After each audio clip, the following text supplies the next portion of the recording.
جیسا کہ آپ سب کو پتہ ہے کہ پاکستان کا جو سب سے بڑا مسئلہ ہے وہ سٹنٹنگ کا ہے۔ تقریباً 40% جو بچے ہیں ہمارے وہ سٹنٹنگ کا شکار ہیں، جس کا مطلب یہ ہے کہ جس طریقے سے ان کی گروتھ ہونی چاہیے، جس طریقے سے عمر کے حساب سے ان کی گروتھ ہونی چاہیے، اس حساب سے ان کی گروتھ نہیں ہو رہی، جس کی بنیادی وجہ غذا کی کمی ہے اور جو اس کی دیگر وجوہات ہیں غیر صحت مندانہ عادات ہیں۔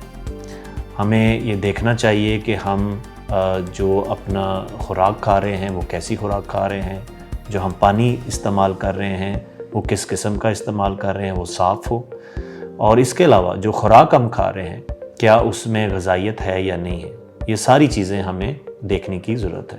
میری آپ سے یہ بھی گزارش ہے کہ اس بات کو یقینی بنائیں کہ جو حفاظتی ٹیکہ جات کا کورس ہے بچوں کے لیے وہ اس کو آپ یقینی بنائیں۔